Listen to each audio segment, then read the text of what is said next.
بسم اللہ الرحمن الرحیم۔ ہمارے یوٹیوب چینل آسان الفاظ 92 پر خوش آمدید۔ آج کی اس ویڈیو میں ناظرین ہم جانیں گے سجدے میں جانے کی سنتیں اور کچھ نماز کی سنتیں سیکھیں گے۔ یعنی کہ سجدے میں جائیں گے تو پہلے ہمیں گھٹنے رکھنے ہیں، ہاتھ رکھنے ہیں، اسی طرح پیشانی رکھنا سنت ہے یا پھر پہلے ناک رکھنا سنت ہے۔ تو یہ سب باتیں جو نماز میں پائی جاتی ہیں سنت کے اعتبار سے وہ سیکھنے کی کوشش کرتے ہیں۔ ناظرین جو چیز سمجھ نہ آئے آپ ہم سے کمنٹ میں پوچھ سکتے ہیں۔ تو چلیں ناظرین ویڈیو کو شروع کرتے ہیں۔ مسئلہ نمبر 1 اور 2، نماز شروع کرنے کے لیے تکبیر میں ہاتھ اٹھانا، یعنی کہ تکبیر کے لیے جب ہم اللہ اکبر سے نماز شروع کرتے ہیں تو اس وقت ہاتھوں کا اٹھانا یہ سنت ہے۔ مسئلہ نمبر 2، ہاتھ اور انگلیاں اپنے حال پر چھوڑنا، یعنی کہ ہاتھ اور انگلیاں یہ بالکل نارمل ہوں، نہ زیادہ ملی ہوئی ہوں نہ زیادہ کھلی ہوں، اپنے حال پر ہوں۔ تو اس طریقے سے ہاتھ کو اٹھاتے ہوئے ہم تکبیر کہیں گے اور یہ کیا ہے؟ سنت ہے۔ مسئلہ نمبر 3 تا 4، انگلیاں اور ہتھیلیوں اور انگلیوں کا پیٹ کعبے کی طرف ہو، یعنی کہ انگلیاں اور جو ہتھیلیاں ہیں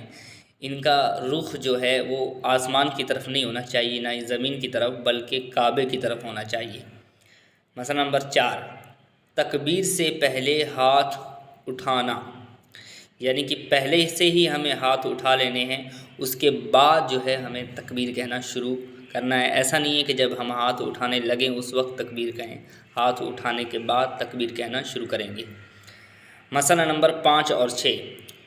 قنوت کی تکبیر اور دونوں عیدوں کی تکبیریں کانوں تک ہاتھ لانے کے بعد کہیں۔ اسی طرح یہ بھی کہہ رہے ہیں کہ چاہے قنوت کی تکبیر ہو، عیدین کی تکبیریں ہوں، ہاتھ اٹھانے کے بعد جو ہے وہ تکبیر کہنی ہے۔ مسئلہ نمبر 6، عورت کے لیے دونوں کندھوں تک ہاتھ اٹھانا سنت ہے، یعنی عورتوں کو کانوں تک ہاتھ اٹھانا نہیں ہے بلکہ عورتیں صرف اپنے کاندھوں تک ہاتھ اٹھائیں گی اور یہ سنت ہے۔ مسئلہ نمبر 7 اور 8، امام کا بلند آواز سے اللہ اکبر کہنا یہ سنت ہے، یعنی امام جب نماز پڑھائیں گے تو ان کے لیے یہ ہے کہ وہ جب تکبیر کہیں گے تو ان کی تکبیر آواز کے ساتھ ہونی چاہیے۔ مسئلہ نمبر 8، اسی طرح رکوع سے اٹھتے وقت جو پڑھتے ہیں بلند آواز سے پڑھنا ہے، یعنی سمع اللہ لمن حمدہ جب امام پڑھیں گے تو وہ بلند آواز سے پڑھیں گے اور یہ بلند آواز سے پڑھنا یہ سنت ہے۔ مسئلہ نمبر 9 اور 10، اسی طرح امام کا بلند آواز سے تکبیرات انتقالات زور سے پڑھنا، یعنی کہ جو اللہ اکبر کہتے ہوئے ہم رکوع میں جاتے ہیں، اسی طرح اللہ اکبر کہتے ہوئے ہم سجدے میں جاتے ہیں، اٹھتے ہیں سجدے سے اللہ اکبر کہتے ہوئے، تو یہ تکبیرات انتقالات کہلاتی ہیں۔ ان تکبیروں میں آواز جو ہونی چاہیے امام کی بلند ہونی چاہیے۔ مسئلہ نمبر 10، تکبیر کے بعد ہاتھوں کا ناف کے نیچے باندھنا سنت ہے۔ یہ مرد کے لیے ہے کہ وہ جب تکبیر کہہ لیں تو اپنے ہاتھوں کو تکبیر تحریمہ کے بعد اپنے ہاتھوں کو ناف کے نیچے لا کر باندھ لیں گے۔ مسئلہ نمبر 11 اور 12، ثنا کا پہلے پڑھنا، یعنی کہ جیسے ہی آپ نے تکبیر تحریمہ کہہ لی ہے تو اب کیا ہے، قرآن شریف پڑھنے سے پہلے آپ کو ثنا پڑھنی ہے۔ مسئلہ نمبر 12، تعوذ اور تسمیہ پڑھنا، یعنی ثنا اب پڑھ کر جیسے ہی فارغ ہو گئے تو اس کے بعد اعوذ باللہ اور بسم اللہ الرحمن الرحیم سے قرأت کا آغاز کرنا ہے، اور یہ سب ایک کے بعد، یعنی کہ ثنا پڑھنے کے بعد تعوذ و تسمیہ پڑھنا یہ سنت ہے۔ نماز کے اندر ان کا پڑھنا یہ سنت ہے۔ مسئلہ نمبر 13 اور 14، آمین کہنا سنت ہے، یعنی جیسے سورہ فاتحہ پڑھ لی ہے تو اس کے بعد یہ نماز میں آمین کہنا یہ سنت ہے۔ مسئلہ نمبر 14، ان سب کا آہستہ پڑھنا سنت ہے، یعنی ثنا پڑھ رہے ہیں، تعوذ پڑھ رہے ہیں، اعوذ باللہ بسم اللہ پڑھ رہے ہیں، اس طرح آمین پڑھ رہے ہیں، تو یہ سب بلند آواز سے نہیں ہونی چاہیے،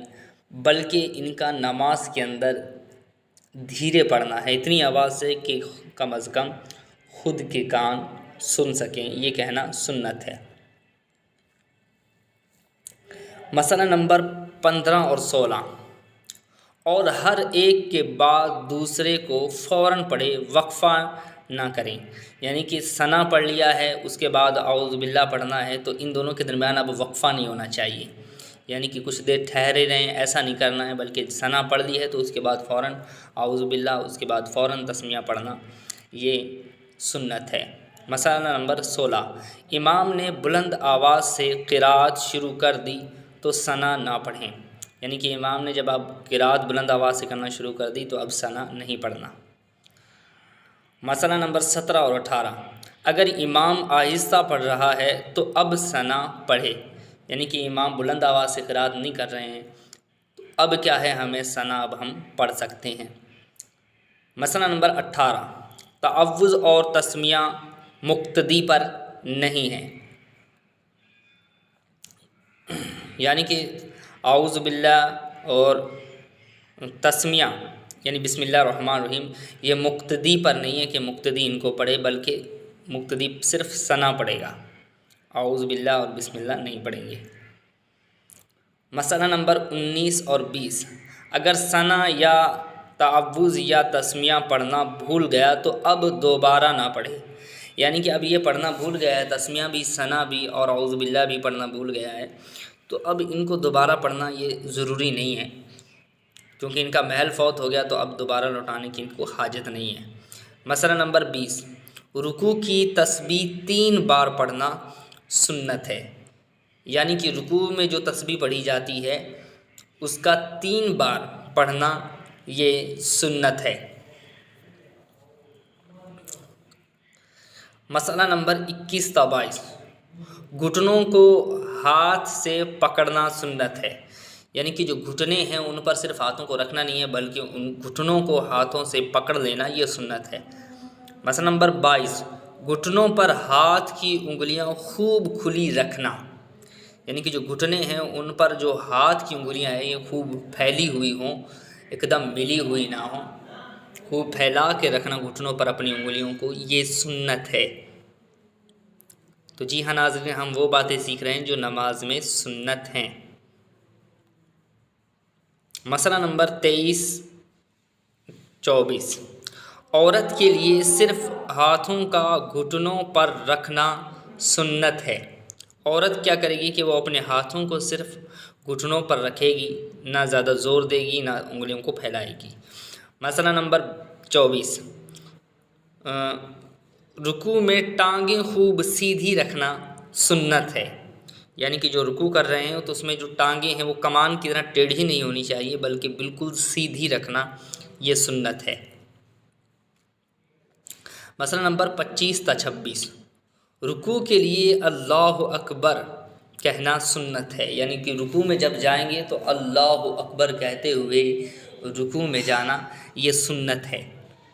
مسئلہ نمبر 26، ہر تکبیر میں اللہ اکبر کی را جزم پڑھنا